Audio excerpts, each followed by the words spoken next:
Hey guys. So I've just been sitting here in my hammock today, just kind of taking in the view. We're out in the national forest today. We've been here for, I don't know, like a week. And it's just been really relaxing, but I thought I'd make a video about kind of one of the biggest things that we deal with our traveling. And I don't really know how to actually explain it, but it's pretty much having to deal with or cope with the second rate wilderness that we're kind of left with these days.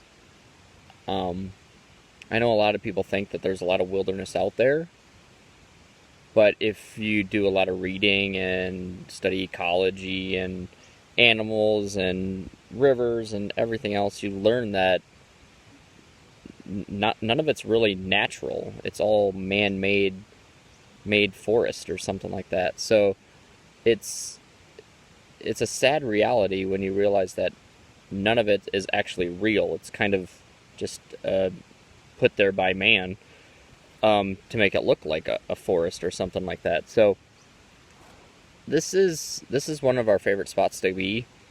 It's still better than being in the city, but it's something that we deal with everywhere we go when we're in the forest. We are currently in the Gifford-Pinchot National Forest, just outside of Mount St. Helens, which is an amazing spot. But if you don't know who Gifford-Pinchot is, you should check him out. He is kind of, I guess, the opposite of John Muir. They both believe that we should save forest, but John Muir thought we should save it just for forest and for enjoy and not do anything with, just to have it. And Gifford-Pinchot was kind of the guy that thought of managing it and kind of turning it into tree farms, where he's like, well, we could save some, but we could cut a lot down and then replant, and everything would be fine. So this is Gifford-Pinchot's national forest. So this forest is man-made, and it's really a weird thought when you're sitting here, because you see all the trees and you think, well, they're big, and I don't know, it looks like what a forest looks like, and you're like, okay, well, it definitely looks like a forest, but obviously there's roads back here, so that means they logged at some time, and then you I don't know, it kind of takes away from the area. So from my view here, I'll show you what I'm talking about. See if I can get out of the hammock without falling apart. So from my view here, we have the forest and everything. So you see all these trees, and these ones look pretty big compared to my hand. Those are pretty big trees, and it looks pretty thick in here. And you're like, all right, well, that all looks great. It looks like a natural forest. And then you come down here a bit, and you find this guy. And I don't know how to really show you how big this thing is, but there's my hand. Like, that is a massive, massive tree. And obviously you can tell it was cut down. So how long ago that was. So now look at the trees that we're comparing to it. They're like not even close to being the same size.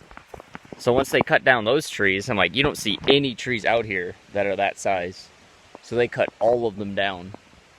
So at one point, if you've ever gone to see a clear cut, you know what it looks like. There's nothing left. They save like a few. And obviously the animals aren't going to stay there, so they leave. Like, everything changes. If you know ecology, you understand that if you change one thing, everything changes. So if you cut down the forest, like, the water's going to change, erosion, everything's going to kind of landslide. The same plants aren't going to come back. Like, there's more plants that grow in disturbed areas compared to what was naturally there. Even if you cut down one tree, just the amount of sunlight that goes into that one spot, some other plant will grow. So it changes. And I understand that naturally it would change over time, but not at the scale that we do it at, where we just like cut down everything at once, and then it just like forces everything to leave, and then you'll replant, which they say they replant, which they replant, but they never plant the trees that are supposed to be there. So I'm like, I don't know if these trees are even like a natural species that are supposed to live here, because they just want to plant what they can grow straight and grow fast. So that's what they want. They don't want things that are spindly that they can't log again. So that changes your whole dynamic of the forest too. So, and on top of it, like I've said we've been here for like a week, and there's no animals like anywhere. We've seen like 5 birds, and then at night you hear them chirping, and then maybe some crickets. But besides that, there's nothing else in here. It's like there should be bears here, there should be wolves here. But it's like, if somebody like destroyed your whole city, you're not going to move back there and be like, all right, well, I'll just rebuild again. Which obviously they can't rebuild. It's like once you plant a little sapling that's this big, how long is it going to take to get to that growth? It's going to be a couple hundred years, and by that time, all your animals are going to be gone. So it's been this struggle that we deal with most of the time when we're at these places, to realizing that it's like second, third, fourth growth forests that we've gone through and just totally demolished how many times over, just so they can make money, and completely devastated everything that lives there.